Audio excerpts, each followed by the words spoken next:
हाय दोस्तों, पिछले दो वीडियोस से हम ऑटो ट्रांसफॉर्मर पे फोकस कर रहे हैं। पहले वीडियो के अंदर मैंने ये बताया कि ऑटो ट्रांसफॉर्मर दो टाइप के होते हैं, स्टेप अप और स्टेप डाउन। उसका एनालिसिस मैंने आपको समझाया।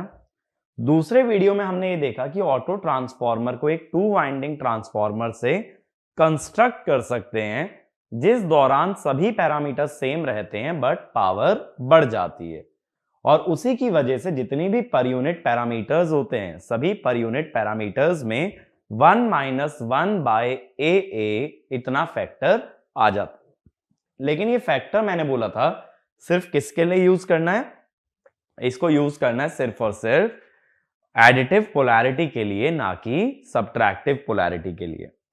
अब इसके बाद हम लोग क्या देखेंगे, कुछ कंसेप्चुअल टॉपिक देखेंगे ऑटो ट्रांसफॉर्मर के बारे में, जैसे कि ऑटो ट्रांसफॉर्मर बनाने का फायदा क्या होता है, नुकसान क्या होता है, कैसे ये टू वाइंडिंग से बेटर या वर्स है। ठीक है, तो नेक्स्ट लिख लेना, comparison of auto transformer with two winding transformer. Comparison of auto transformer with two winding transformer. अब देखो इस सेक्शन में हम क्या करेंगे, दो ट्रांसफॉर्मर लेंगे, एक ऑटो और एक टू वाइंडिंग। दोनों की रेटिंग सेम होगी, तब कंपेयर करते हैं कि फायदा किस में है, ऑटो में या टू वाइंडिंग में। तो इसमें लिखना, consider two transformers, consider two transformer, one is an auto transformer, one is an auto transformer, and the other is a two winding transformer, and the other is a two winding transformer, both having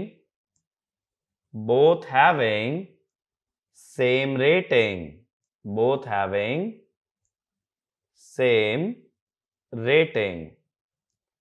ठीक है, दोनों की rating हम same लेके चल रहे हैं। Additive polarity लेके चल रहा हूं, कंपैरिजन के लिए ज्यादा स्टैंडर्ड है।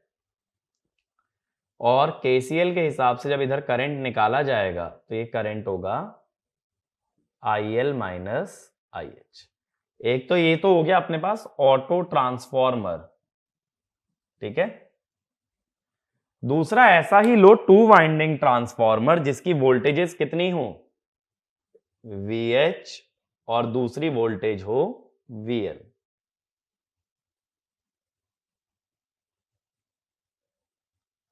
ठीक है, इसमें प्राइमरी सेकेंडरी अलग अलग है। ये वोल्टेज है अपनी VH, ये दूसरी वोल्टेज है अपनी VL। इधर से करंट आ रहा है IH, इधर से करंट जा रहा है IL। ये नंबर ऑफ टर्न्स NH और ये हो गए NL। ये हो गया टू वाइंडिंग ट्रांसफॉर्मर। अब दोनों की देखो वोल्टेजेस भी सेम है और दोनों के करंट भी सेम है। ऐसा मत सोचना कि मैं टू वाइंडिंग से ऑटो बना रहा हूं या ऑटो से टू वाइंडिंग। मैंने ऐसे दो ट्रांसफॉर्मर लिए जिनके वोल्टेजेस और करंट सेम हैं, बट एक है ऑटो ट्रांसफॉर्मर और एक है टू वाइंडिंग। ठीक है, तो पहले ही दोनों ड्रॉ कर लो, फिर पहला कंपैरिजन लिखना, पहला saving in conductor material, saving in conductor material. अब ये चीज समझते हैं कंडक्टर मटेरियल कैसे सेव हो रहा है। पहले तो कंडक्टर मटेरियल का मतलब है ये जो वाइंडिंग बनाने में कॉपर की वॉल्यूम यूज हो रही है। ठीक है, वॉल्यूम कैसे निकालते हो, volume of copper is equal to cross section area into length. किसी भी वायर की वॉल्यूम क्या होगी, उसका क्रॉस सेक्शन एरिया इनटू उसकी लेंथ। सिलेंडर के टर्म्स में सोच लो ना, πr²h, तो πr² इनटू h। अब ये जो क्रॉस सेक्शन एरिया होता है ये प्रोपोर्शनल होता है करंट रेटिंग के, और ये जो लेंथ होती है ये प्रोपोर्शनल होती है नंबर ऑफ टर्न्स के। भाई जितनी ज्यादा बार एक वायर को घुमाओगे उतनी ज्यादा ही उसकी लेंथ यूज होने वाली है, तो length is always proportional to number of turns. Current into number of turns हो जाता है एमएमएफ। तो volume is proportional to MMF. ठीक है, अब हमें क्या देखना है कि वॉल्यूम ऑटो ट्रांसफॉर्मर में कितनी लग रही है।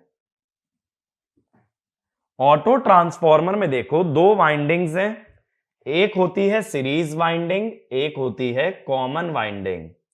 सीरीज वाइंडिंग है ए बी वाली, उसमें कितने टर्न्स हैं, NH माइनस NL। कितना करंट है उसके अंदर, IH। और फिर कॉमन वाली वाइंडिंग में है NL टर्न्स और उसमें करंट कितना है, IL माइनस IH। तो ये टोटल एमएमएफ हो गया ना, टोटल एमएमएफ दोनों वाइंडिंग्स का। अब ये मत सोचना ऐड कैसे कर दिया, अपोज करते थे, मुझे वॉल्यूम चाहिए। वॉल्यूम एमएमएफ से आती है, तो पहली वाइंडिंग के एमएमएफ से उसकी वॉल्यूम, दूसरी वाइंडिंग के एमएमएफ से उसकी वॉल्यूम। और वॉल्यूम्स हमेशा ऐड होंगी टोटल वॉल्यूम निकालने के लिए, उसका एमएमएफ की डायरेक्शन से कोई रिलेशन नहीं है। बात मेरी समझ रहे हो? यहां मैं एमएमएफ नहीं निकालना चाहता, यहां मैं क्या निकालना चाहता हूं, वॉल्यूम। और वॉल्यूम प्रोपोर्शनल है एमएमएफ के, तो मैं कह रहा हूं दोनों वाइंडिंग की वॉल्यूम निकाल के ऐड कर दो। ऐसे ही देखो volume of two winding transformer कितनी आएगी। इसमें पहली वाइंडिंग का एमएमएफ होगा NHIH और दूसरी का होगा NLIL। ठीक है, अब अगर इनका रेशो ले लिया जाए, volume of conductor in auto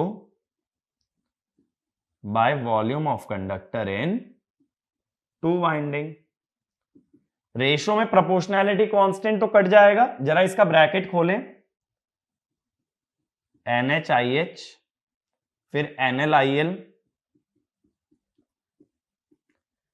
NLIH NLIH तो -2 और नीचे टू वाइंडिंग में कितना है, NHIH प्लस NLIL। देखो ये तो यहीं से देख के समझ आ गया कि ऊपर वाली टर्म छोटी होगी, नीचे वाली टर्म बड़ी होगी। ऊपर कुछ सब्ट्रैक्ट हो रहा है ना, तो वॉल्यूम तो बच रही है। अब एमएमएफ बैलेंसिंग से हम क्या जानते हैं, हम ये जानते हैं कि किसी भी ट्रांसफॉर्मर में अगर वो आइडियल है तो दोनों वाइंडिंग का एमएमएफ बराबर होता है। हम आइडियल केस लेके चल रहे हैं। ठीक है, अब आइडियल केस के हिसाब से मैं लेफ्ट में लिख रहा हूं, volume of auto by volume of two winding, कितना रेशो बन जाएगा भाई ये, 2NHIH minus 2NLIH whole divided by 2NHIH। तो ये हो गया 1 माइनस NL बाय NH, ये हो गया, यानी 1 माइनस 1 बाय AA, क्योंकि NL बाय NH कितना होता है, 1 माइनस 1 बाय AA। अब बात है कि सेविंग कितनी हुई, ये तो दोनों वॉल्यूम्स का रेशियो आ गया ना, मुझे निकालना क्या था, सेविंग। सेविंग अगर निकालना है, परसेंटेज सेविंग, तो ये कैसे निकलेगा, volume two winding minus volume auto by volume two winding. Two winding के कंपैरिजन में कितना परसेंट वॉल्यूम बच रहा है, तो वॉल्यूम ऑटो आ रहा है, वॉल्यूम ऑफ टू वाइंडिंग, ये कॉमन ले लो, 1 माइनस वॉल्यूम ऑटो कितना है, 1 minus 1 by AA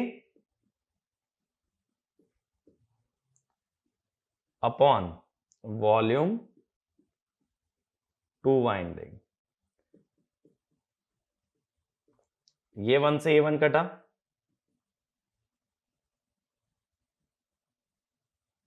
100 bye AA।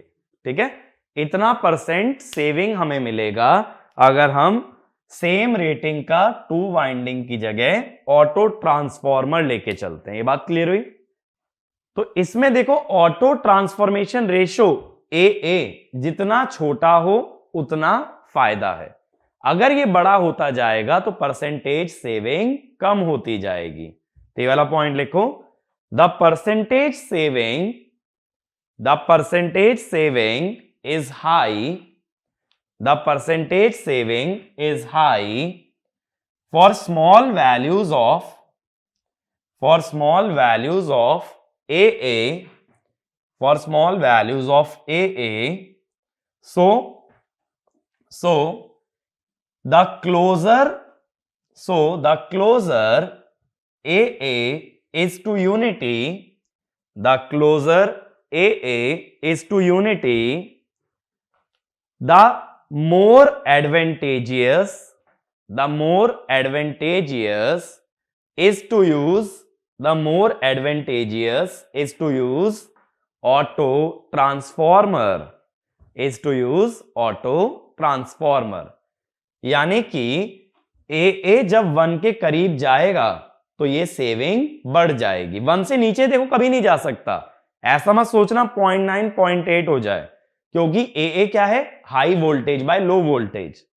कम अगर छोटे से छोटा भी करोगे तो HV LV बराबर हो जाएंगे, बट HV कभी LV से छोटा थोड़ी हो सकता है। अगर ऐसा हो गया तो हाई और लो का तो डेफिनेशन ही वॉयलेट हो गया। हाई माने ज्यादा, लो माने कम, तो HV बाय LV हमेशा 1 से बड़ा होगा। तो ये AA 1 के जितना करीब आएगा उतना ही ज्यादा बेनिफिशियल है ऑटो ट्रांसफॉर्मर को यूज करना। बात क्लियर हुई? ठीक है, मेरी बात यहां तक समझ आती है ना? अब ये वाला पॉइंट हमें क्लियर हुआ। अब अगला पॉइंट देखो क्या होता है। कोई भी ट्रांसफॉर्मर है, या चलो जब मैं पहले एक डेरिवेशन कर ही चुका हूं, तो हमने एक डेरिवेशन ये किया था कि विंडो स्पेस फैक्टर, जब मैंने स्केलिंग के बारे में बताया था, विंडो स्पेस फैक्टर क्या होता है? Area occupied by winding upon window area, यही होता है ना। और मैंने बोला था विंडो स्पेस फैक्टर को कांस्टेंट रखा जाता है। तो अगर तुम्हारे नंबर ऑफ टर्न्स कम हो रहे हैं, या ये कह दो कॉपर में सेविंग हो रही है, कॉपर कम लग रहा है, तो वाइंडिंग कम एरिया लेगी, तो विंडो एरिया भी पहले से कम हो जाएगा। तो अगला पॉइंट लिखना, the window dimensions are designed on the basis of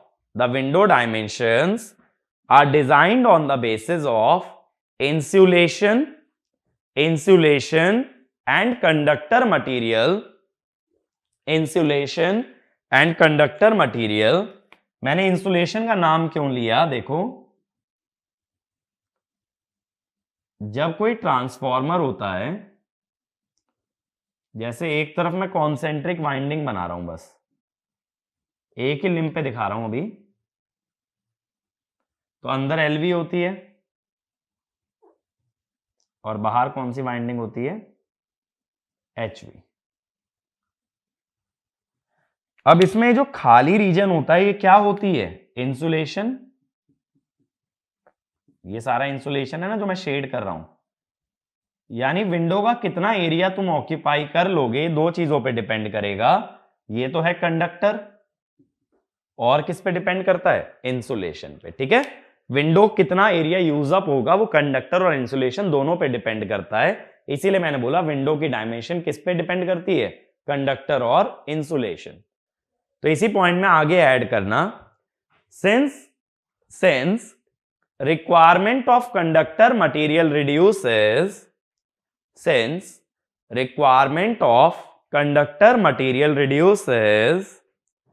the required window dimension also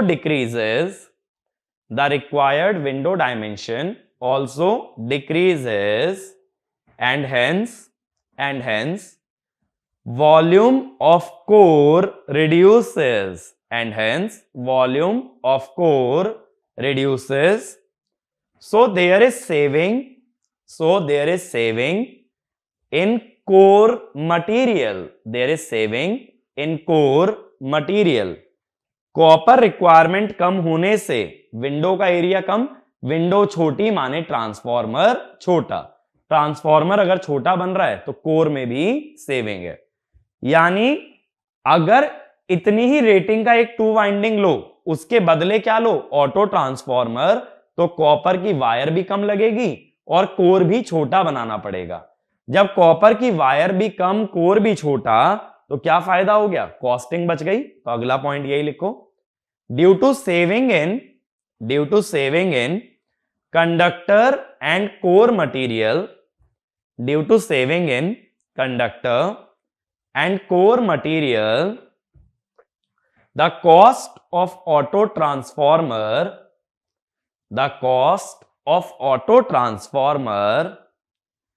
is less than 2 winding transformer of same rating, 2 winding transformer of same rating। ठीक है।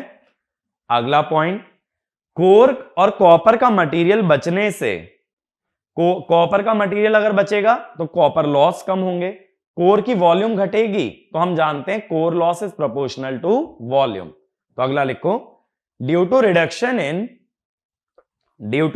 इन core and copper material, due to reduction in core and copper material, the core and copper losses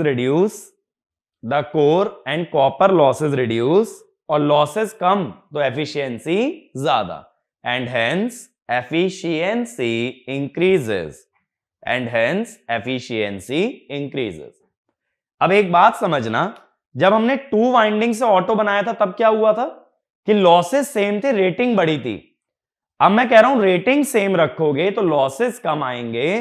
दोनों ही cases में auto transformer की efficiency 2 winding से ज्यादा आती है।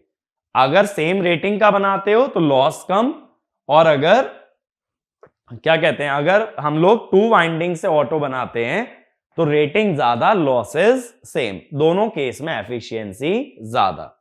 ठीक है। अगला पॉइंट लिखना, since a part of winding is common between HV and LV side, since a part of winding is common between HV and LV side,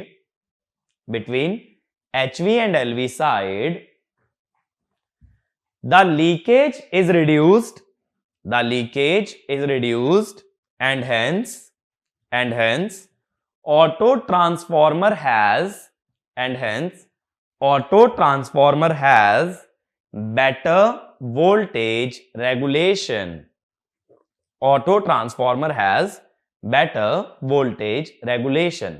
हम ये कहते हैं कि प्राइमरी सेकेंडरी में जितना गैप कम से कम रहे, लीकेज उतना ही कम रहता है। यहां गैप की तो बात छोड़ो, यहां तो वाइंडिंग ही सेम है। बात समझ आ रही है? 2 अलग अलग वाइंडिंग नहीं है जो कपलिंग की बात है, इसमें कुछ हिस्सा दोनों वाइंडिंग का सेम है। और सेम वाइंडिंग अगर हो गई तो सारा का सारा फ्लक्स एक वाइंडिंग से दूसरी वाइंडिंग में जाएगा। भाई एक चीज सोचो ना, मैं ही फ्लक्स बना रहा हूं तो मेरे अंदर का फ्लक्स मेरे अंदर तो रहेगा ना, मैं ही प्राइमरी मैं ही सेकेंडरी, तो जो भी फ्लक्स है वो क्या हो गया, सेम। तो लीकेज का तो सवाल ही नहीं उठता। तो जब वाइंडिंग कॉमन हो जाए कुछ भी तो लीकेज बहुत ही कम होता है। तो यानी ऑटो ट्रांसफॉर्मर के सारे पैरामीटर बेहतर होते हैं 2 वाइंडिंग से। अब दिमाग के अंदर यह बात आती है कि चलो यार अगर ऐसा है भी तो फिर ऑटो ट्रांसफॉर्मर का ही यूज क्यों ना कर लें, 2 वाइंडिंग करें ही क्यों। पहली बात, हमने देखा ऑटो ट्रांसफॉर्मेशन रेशियो हाई रखने से या AA को हाई करने से सेविंग में कोई बेनिफिट नहीं होगा। तो अब डिसएडवांटेजेस लिखना, डिसएडवांटेजेस तो इसमें लिखो, if AA is high, the economic advantages if AA is high, the economic advantages of auto transformer are reduced. Economic advantages of auto transformer are reduced. ठीक है? So it is better to use it. So it is better to use it in applications requiring transformation ratio near to unity. Requiring transformation ratio near to unity. बात मेरी clear हुई? तो यानी अगर तुम्हें high transformation ratio चाहिए तो auto transformer से ज्यादा कुछ फायदा नहीं मिलेगा। ठीक है, अब अगला पॉइंट देखो, सबसे बड़ा नुकसान ऑटो ट्रांसफॉर्मर में ये है, यहां प्राइमरी और सेकेंडरी में कुछ भी कॉमन नहीं था, तो सेपरेट थी, आइसोलेटेड थी। यहां कॉमन है तो आइसोलेशन खत्म हो गई। बहुत सारी एप्लीकेशन ऐसी होती हैं जिनके अंदर यह रिक्वायरमेंट होती है कि सोर्स और लोड आपस में कनेक्ट ना हो, तो ऑटो ट्रांसफॉर्मर आइसोलेशन नहीं दे पाता। तो अगला पॉइंट लिखना, auto transformer is not able to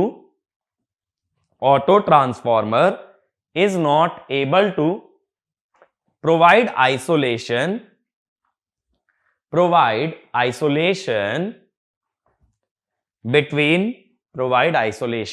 between source and load. सबसे मेजर ड्रॉबैक इसका यही है, आइसोलेशन नहीं मिलता। तुम कह रहे हो हाई ट्रांसफॉर्मेशन रेशियो पे एडवांटेज तो घट गया, प्लस आइसोलेशन भी नहीं मिला, तो ऑटो ट्रांसफॉर्मर यूज करने का फायदा नहीं होगा, क्योंकि ना तो कोई एडवांटेज खास मिल रहा, बट एक ड्रॉबैक बहुत बड़ा आ गया कि आइसोलेशन खत्म हो गया। यानी जब नियर टू यूनिटी चाहिए तो ऑटो ट्रांसफॉर्मर बेटर है, और जब हाई ट्रांसफॉर्मेशन रेशियो चाहिए तो टू वाइंडिंग बेटर है। अगला point, if secondary side is open circuited in auto transformer, then no current flows in either winding, and entire HV voltage appears across LV winding, which can damage the insulation.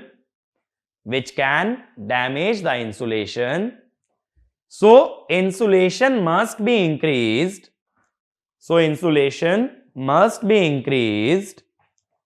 in auto transformer. देखो, कहने का मतलब ये हुआ, अगर load हटा दो तो IL चला गया तो IH चला गया, कोई करंट नहीं है तो कहीं कोई वोल्टेज ड्रॉप नहीं आएगा, पूरा का पूरा VH यहां भी आ जाएगा। अगर low voltage side high voltage आ जाए तो तुम्हें इंसुलेशन डैमेज हो सकती है, क्योंकि लो वोल्टेज साइड मान लो 200 वोल्ट हैंडल करने के लिए बनी है, उस पे आ गई 2000 वोल्ट, तो क्या होगा, डैमेज हो जाएगी। इसीलिए जब कभी ऑटो ट्रांसफॉर्मर बनाते हैं तो LV साइड के इंसुलेशन बढ़ा देते हैं, ताकि इन केस कभी हाई वोल्टेज आए तो ट्रांसफॉर्मर डैमेज ना हो जाए। बात मेरी क्लियर हुई? दोबारा समझो, जब कोई करंट नहीं फ्लो करता ट्रांसफॉर्मर में तो वाइंडिंग में कोई वोल्टेज का ड्रॉप नहीं आता। जब कोई वोल्टेज का ड्रॉप ही नहीं आता तो जितनी भी वोल्टेज अप्लाई करोगे उतनी सारी आउटपुट पे अपीयर हो जाएगी। तो LV साइड पे कितनी वोल्टेज मिल जाएगी, HV के बराबर। ठीक है, अगर ये उल्टा होता, यहां सोर्स होता और यहां लोड, तब कोई दिक्कत नहीं थी, क्योंकि लो वोल्टेज लगा रहे हो तो HV पे भी क्या आएगी, लो वोल्टेज, तो चलेगा। यानी स्टेप अप में दिक्कत नहीं है, दिक्कत किसमें है, स्टेप डाउन में, क्योंकि जब हाई वोल्टेज लगा रहे हो और लो पे भी उतनी आ जाए तो डैमेज हो जाएगा, लो लगा रहे हो तो हाई पे उतनी पहुंचने पे डैमेज नहीं होगा, कम वोल्टेज थोड़ी ना डैमेज हो जाएगा। अगला point, short circuit current in auto transformer is higher than two winding transformer is higher than two winding transformer. ठीक है, ये चीज हमने लास्ट लेक्चर में डिराइव भी की थी कि शॉर्ट सर्किट करंट बढ़ जाता है। तो यानी शॉर्ट सर्किट करोगे तब ज्यादा खतरा है, ओपन सर्किट करोगे तब भी खतरा है, और आइसोलेशन भी प्रोवाइड नहीं कर पा रहा। तो ये सारे ड्रॉबैक बन जाते हैं in case of auto transformer. ठीक है, तो अब आगे के लिए ध्यान रखना, ऑटो ट्रांसफॉर्मर एडवांटेजियस कब है? जब ट्रांसफॉर्मेशन रेशो कितना रहे? Near to unity. अब नेक्स्ट लिख लेना, equivalent circuit parameters, equivalent circuit parameters of auto transformer, equivalent circuit parameters of auto transformer. अब मैंने क्या बताया था देखो पहले भी कि ऑटो ट्रांसफॉर्मर को एक टू वाइंडिंग की तरह व्यू कर लिया करो। टू वाइंडिंग की तरह कैसे? प्राइमरी हो जाएगी सीरीज वाइंडिंग और सेकेंडरी हो जाएगी कॉमन वाइंडिंग। तो टर्न्स रेशो क्या हो गया? NH minus NL ratio NL। Primary side के मान लो रेजिस्टेंस है R1 और लीकेज रिएक्टेंस X1, सेकेंडरी का R2, लीकेज रिएक्टेंस X2। हमेशा ये ध्यान रखना जब कभी पैरामीटर रेफर करो तो उसे रेफर उस साइड करना जिस साइड सीरीज वाइंडिंग है। ठीक है, तो रेफर किस साइड करना है? सीरीज वाइंडिंग की तरफ। सीरीज वाइंडिंग कौन सी है? AB। AB पे R1 X1 तो पहले से प्रेजेंट है, रेफर किसे करना है? R2 X2। तो अब अगर मैं ये कहूं R1 equivalent is R1 plus R2 को अगर इस साइड लाओगे तो क्या लिखोगे? Destination by source. NL से NH माइनस NL की तरफ आ रहे हो ना,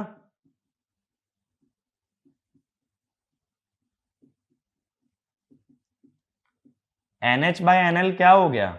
auto transformation ratio. Same way में X1 इक्विवेलेंट क्या लिख सकते हो? X1 तो पहले से है, X2 को भी प्राइमरी साइड ले आओ, तो यहां भी सेम रेशो बन रहा है।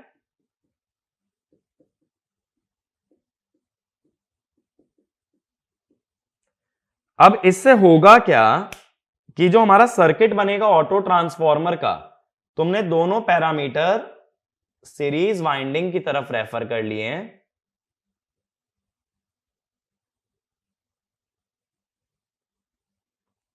तो सर्किट कुछ ऐसा बन जाएगा। हमेशा जब भी पैरामीटर लिखो ना तो हमेशा लिखना सीरीज वाइंडिंग की तरफ, चाहे स्टेप अप हो चाहे स्टेप डाउन। ये हो गया VH, ये हो गया VL, ये हो गया IH और ये हो गया IL। अब तुम इजीली KCL KVL लगा सकते हो।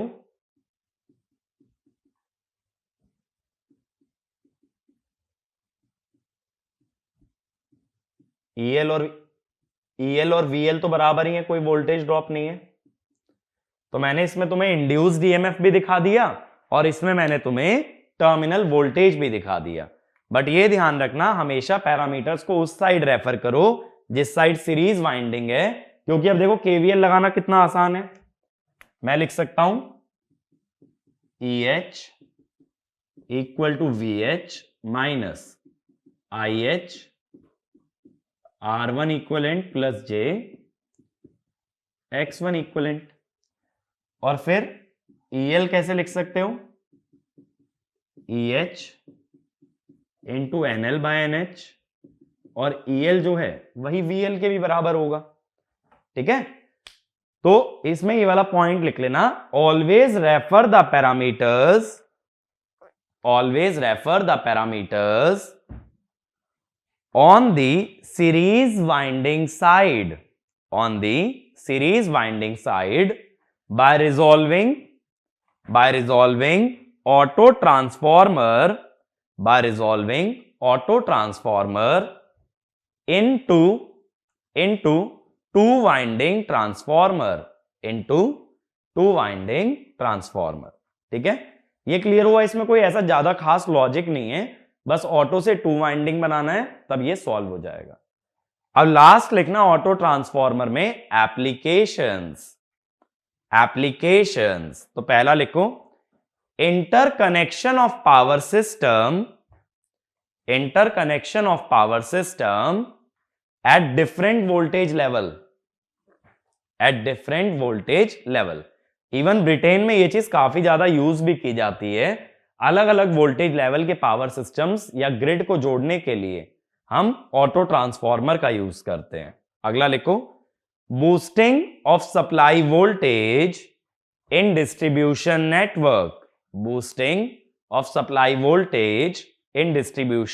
नेटवर्क। देखो, जब सप्लाई वोल्टेज बूस्ट करना होता है ना, तो ऐसा नहीं होता 10 गुना 20 गुना करना है, 1.1 टाइम्स, 1.2 टाइम्स। और जब ट्रांसफॉर्मेशन रेशो 1 के क्लोज है तो ऑटो ट्रांसफॉर्मर एडवांटेजियस है। बूस्ट क्यों करना पड़ता है? मैंने पहले भी बताया था, हमारे घर पे आने वाली वोल्टेज रेटेड होनी चाहिए, लेकिन ट्रांसमिशन लाइन में वोल्टेज घटते घटते घर तक कम पहुंचेगी। तो बीच में अगर उसे हल्का सा इंक्रीज करना है तो टू वाइंडिंग की जगह ऑटो ट्रांसफॉर्मर लगाओ, क्योंकि जब भी छोटा ट्रांसफॉर्मेशन रेशो लोगे then it is always advantageous to use auto transformer. अगला लिखो ऑटो ट्रांसफॉर्मर विद अ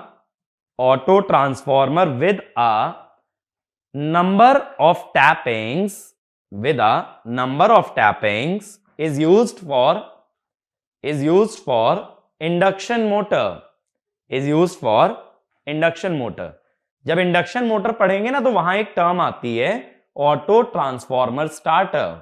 तो ऑटो ट्रांसफॉर्मर की मदद से इंडक्शन मोटर को स्टार्ट भी करते हैं। अब आगे के लिए ये ध्यान रखना, हाई ट्रांसफॉर्मेशन रेशियो पे बेनिफिशियल है टू वाइंडिंग और लो पे है ऑटो ट्रांसफॉर्मर। बाकी न्यूमेरिकल पॉइंट ऑफ व्यू से फर्स्ट और सेकंड वीडियो में हमने जितना कवर किया है वो न्यूमेरिकल पॉइंट ऑफ व्यू से रेलिवेंट है, और उसमें भी सेकंड वीडियो वाला ज्यादा रेलिवेंट है एज कंपेयर टू फर्स्ट।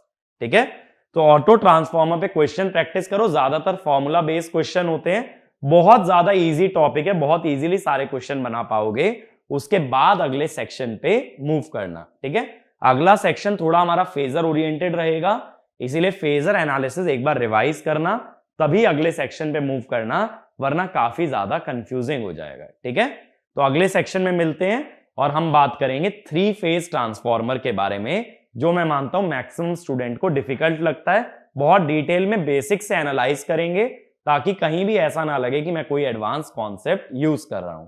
उसके लिए क्या क्या चीजें मालूम होनी चाहिए, 3 फेज सर्किट और फेजर एनालिसिस का कॉन्सेप्ट। ठीक है, दोनों नेटवर्क के कॉन्सेप्ट हैं, ये तैयार रखना, तो 3 फेज ट्रांसफॉर्मर में दिक्कत नहीं आएगी।